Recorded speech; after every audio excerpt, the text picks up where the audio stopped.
ஓ முருகா, குரு முருகா, அருள் முருகா, ஆனந்த முருகா, சிவசக்தி பாலகணேஷ், அன்முகணேஷ், அடாசரணி என் வாக்கிலும் நினைவிலும் நின்று காக்க ஓம் ஐம் கிரீம் வேல் காக்க ஸ்வாஹா. ஓம் சேரா நற்பவி ஆறுமுகம் அருளிலும் அனுதினம் ஏறுமுகம். நான் மரிமால் சரவணன். இன்றைய வீடியோ பதிவை நேற்றைய வீடியோ பதிவிட தொடர்ச்சி தான் பார்க்க போகிறோம். அதாவது பழனிமலை வேல்மரல் பூஜை நடந்தப்போ முருகன் நிகழ்த்திய அற்புதங்கள் நம்ம பார்த்துட்டு இருக்கோம்.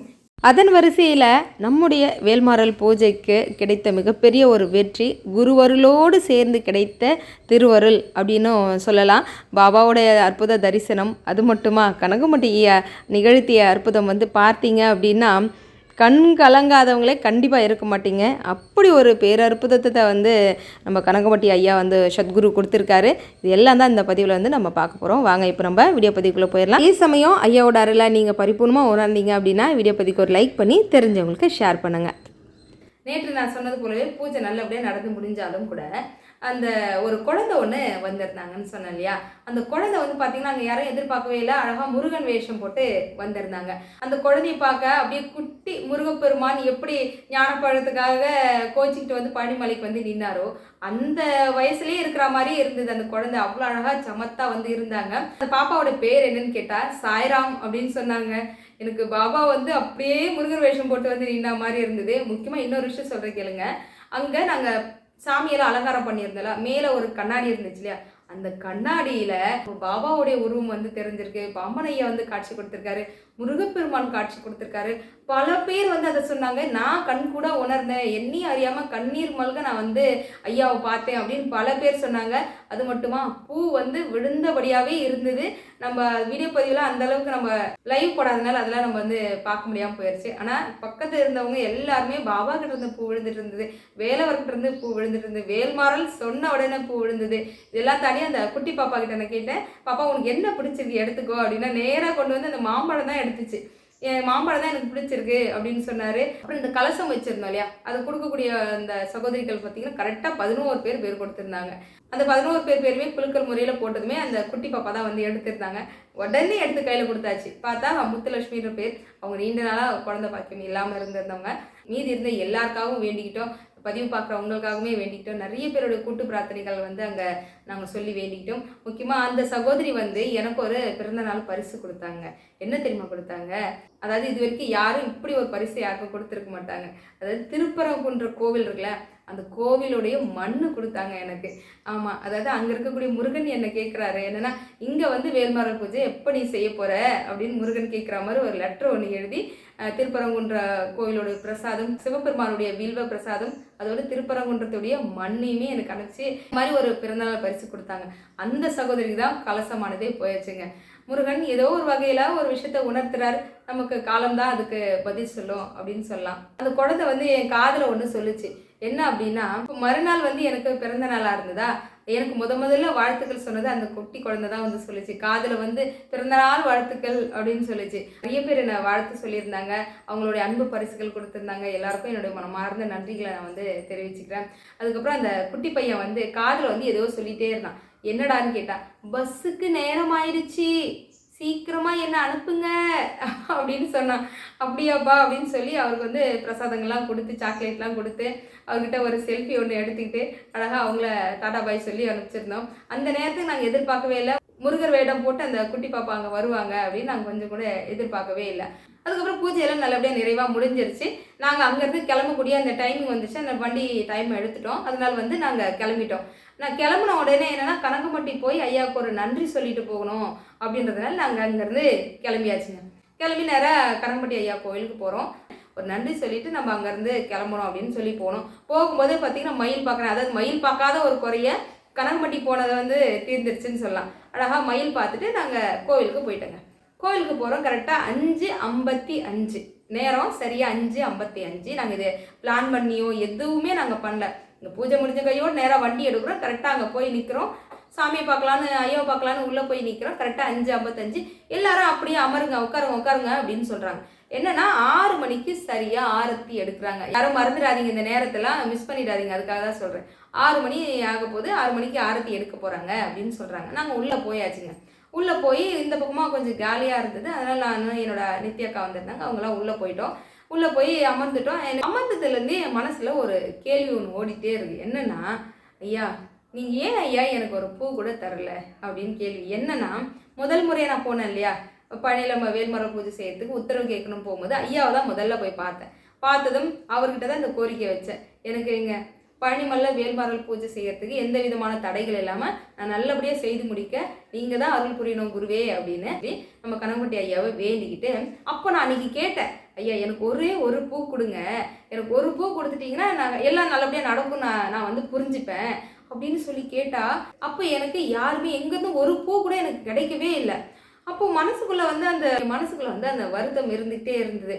இப்போ நான் போய் அமர்ந்துட்டேன். அப்போ கூட நான் கேட்குறேன், ஐயா உங்களுக்கு இல்லாத சக்தியா, எங்கேருந்தோ எவ்வளோ பேர் வராங்க, எவ்வளோ ஒரு விசாலமான ஒரு இடத்துல இருக்கிறீங்க, நீங்கள் 24 மணி நேரமும் அன்னதானம் நடந்துகிட்டு இருக்கு, உங்களுக்கு இல்லாத சக்தியா, நீங்கள் நினச்சா எனக்கு ஒரு பூ கொடுத்துருக்கலாம்ல, ஏன் ஐயா எனக்கு ஒரு பூ கூட நீங்கள் கொடுக்கல, அப்போ இன்னைக்கும் நீங்கள் கொடுக்க மாட்டீங்களா அப்படின்னு நான் நினச்சிக்கிட்டே இருக்கிறேங்க.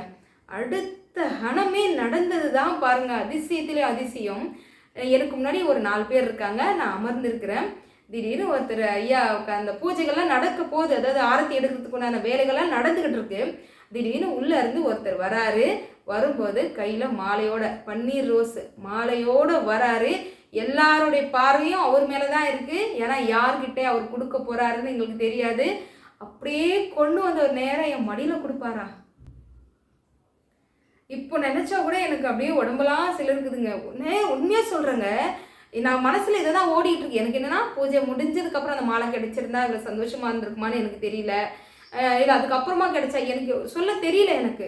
ஐயா நீங்கள் ஏன் எனக்கு ஒரு பூ கொடுக்கல ஐயா, ஒரு பூ கொடுக்கல ஐயா, இதை தான் நான் கேட்டுக்கிட்டு இருக்கேங்க.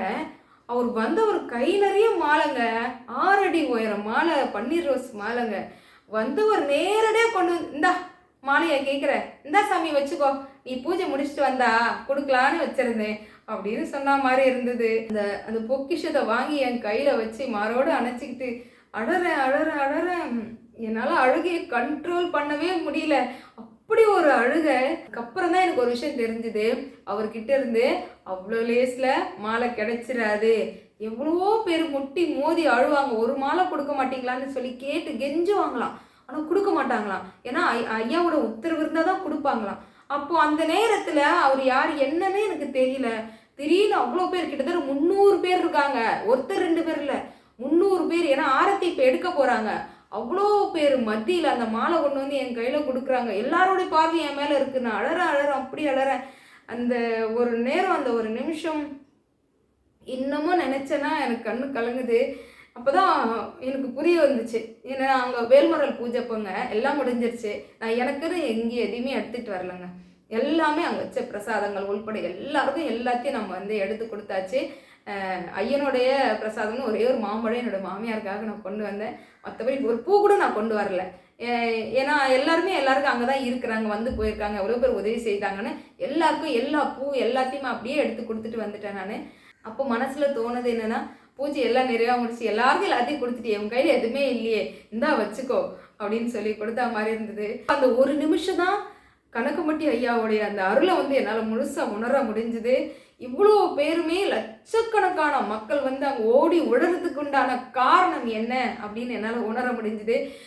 கண்டிப்பாக பழனிமலைக்கு போனீங்க அப்படின்னா ஐயாவை பார்த்துட்டு வந்துடுங்க. போகும்போது பார்க்குறீங்கிறத விட முருகனை பார்த்துட்டு வரும்போது நம்ம ஐயாவை பார்த்து அவர் காலில் விழுந்து உங்களோட கோரிக்கை என்னவோ அதை வச்சுட்டு வாங்க. நிச்சயமாக அதை கேட்டு அடுத்த கணமே நிறைவேற்றுற ஒரு கண்கண்ட தெய்வம் அப்படின்னு சொல்லலாம். அந்த மாலையை வாங்கிட்டு வெளியே வந்து நான் கீழே ஒரு நிமிஷம் கூட வைக்கவே இல்லை. வீட்டுக்கு நாங்கள் வர 8 மணி நேரம் ஆச்சு. 8 மணி நேரமாக காரில் என் மடியிலேயே தான் வச்சுருந்தேன். 8 மணி நேரமாக என் மடியிலேயே தான் அந்த பூ வச்சு கொண்டு வந்து பூஜை அறையில் வச்சு வாசப்படியில் மாட்டினாலும் அதை காஞ்சி அது இதழ்களை கூட விடாமல் எடுத்து பத்திரம் பண்ணி நான் வச்சுட்டேன். என்னோடய பொக்கிஷம் அது முருகன் கொடுத்தது. முருகன் திருவருளோடு குருவர்களோடு சேர்ந்து கொடுத்த பொக்கிஷம். அது எனக்கு மட்டும் கொடுத்தது கிடையாது, நம்ம எல்லாருக்காகவுமே. ஏன்னா ஒரு இடத்துல ஒரு வேல்மர பூஜை எடுத்து நடத்துகிறோன்னா அவ்வளோ சும்மா கிடையாது. இவ்வளோ மக்களும் எந்த நம்பிக்கையில் வரீங்க, முருகன் இருக்கான், அவன் பார்த்துப்பான்ற நம்பிக்கையில் தானே அங்கே வரீங்க. அந்த நம்பிக்கையை கொடுத்தது இந்த வேல்மாறல் பூஜைக்கு கிடைச்ச வெற்றி. நம்ம வேலவன் முதல்ல வச்சு நான் பூஜை செய்ததுக்கு குரு கொடுத்த ஒரு பொக்கிஷம் அப்படின்னு தான் நாங்கள் சொல்வேன். அதனால் இது நமக்கு கொடுத்த ஒரு பொக்கிஷன்றதில் அவரை பத்திரமா வச்சுருக்கேன். வெளியே வந்துட்டு ஐயா ஒரு படம் இருந்தது. அப்போ தான் அந்த மாலை 2 மாலையே என்னமோன்னு எனக்கு தெரியல. அதனால் இப்படி எடுத்து பிடிச்சி பார்க்குறேன். 6 அடி உயரம் மாலை, 6 அடி உயரம் பன்னீர் ரோஸ் மாலை கொடுத்துருக்காரு அப்படின்னு என்னால் உணர முடிஞ்சது. அப்படி ஒரு நன்றி சொல்லிட்டு பிரசாதமாக புளி சாதம் கிடச்சிது, அதை சாப்பிட்டுட்டு வந்தோம். ஒரு சின்ன கிளிப், வீடியோ கிளிப் மட்டும் எடுத்தேன். அங்கே நடந்த ஆரத்தி எல்லாரும் கண்குளிர பார்த்து வேடிக்கோங்க.